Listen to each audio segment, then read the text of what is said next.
Since assuming power, Starmer and its Labour government have ruined everything, leaving only one area unaffected. They have permitted to occur is illegal immigration. Indeed, this is their only remaining option, and it is becoming worse and worse. All we've heard about this topic is that stopping the boats won't happen if we smash the gangs, which is what many people, including me, believe. We will go over all of the latest news from across the nation in today's video, but first hit the like button, subscribe to the channel, and join our rapidly expanding community. Just a quick note to let you know that we have new Stuck Farmer t-shirts available on our store, so go grab them now at british.com or check the link in the description. Starmer came out in Glasgow today and has consistently spoken nonsense, delivered more false promises, and made a disastrous shutdown statement. Days after Nigel Farage reminded the Strasbourg court that the channel meant the channel, Keir Starmer has pledged to bind the UK to the European Convention on Human Rights. Speaking at the Interpol summit in Glasgow, the Prime Minister declared that we will never withdraw from the European Convention on Human Rights, notwithstanding the ongoing situation. The Prime Minister later reiterated that he intended to treat people with humanity and with profound respect for international law. Starmer, who was outlining the UK's plan to stop the migrant crisis, also claimed that Britain would work with nations worldwide and pump in about £150 million over 2 years. Smugglers like terrorists, but Starmer's remarks regarding the ECR came just days after Farage stormed into the Strasbourg court. In a video that was made public over the weekend, Farage stated that the Conservative Party has decided to stay in the ECR, which means that we cannot deport foreign criminals and they will never stop the boats. As Prime Minister of the United Kingdom, he stated that it is his personal mission to smash the people smuggling gangs, and that begins here in the UK. This Labour government is resetting the UK's entire approach to this challenge.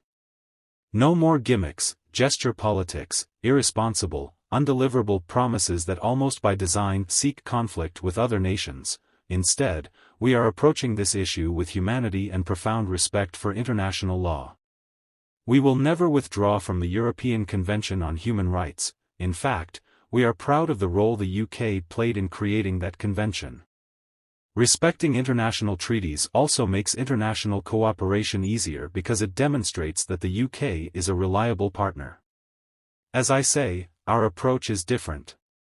Since terrorists and smugglers are similar, we are using our known counter-terrorism strategy. Works, what do you think of Starmer's plan and speech?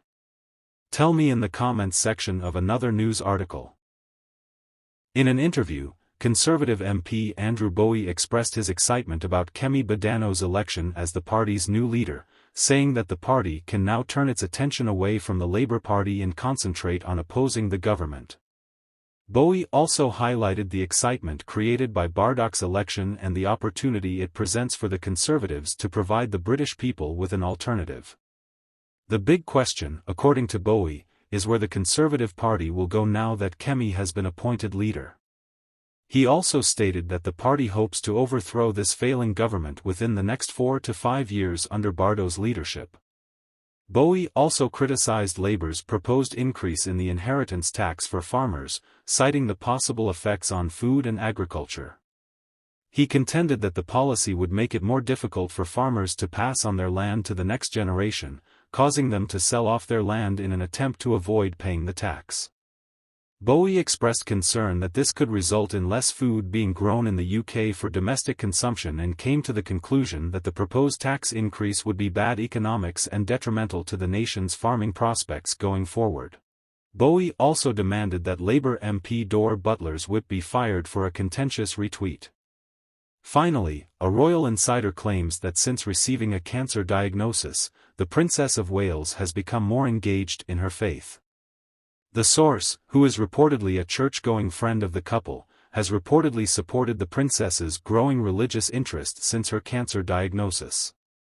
They also strongly denied that William has become more religious since his family's health crisis, stating that there has been no change of course and that he is a modern young man who, in their opinion, feels embarrassed by some elements of religious and ceremonial in the new chapter of his book, Hardman stated that Prince William has reportedly promised to uphold all of his constitutional duties to the Church of England upon taking the throne.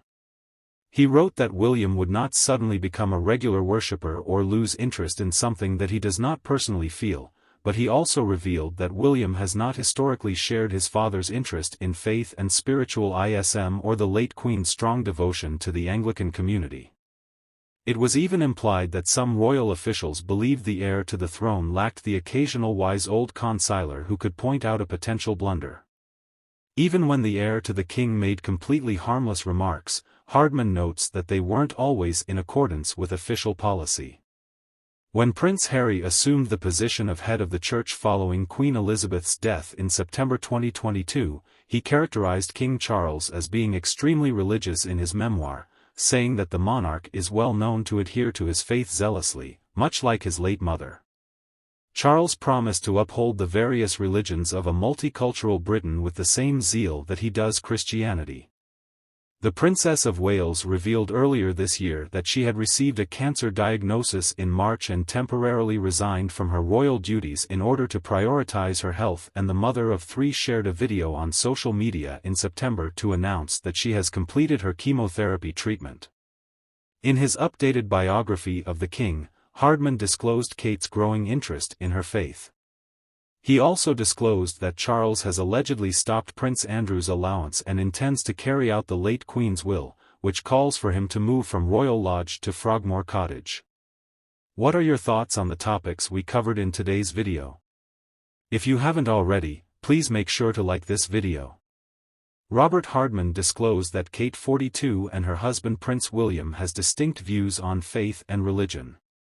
For more British political content, please subscribe to the channel. Thank you, and goodbye.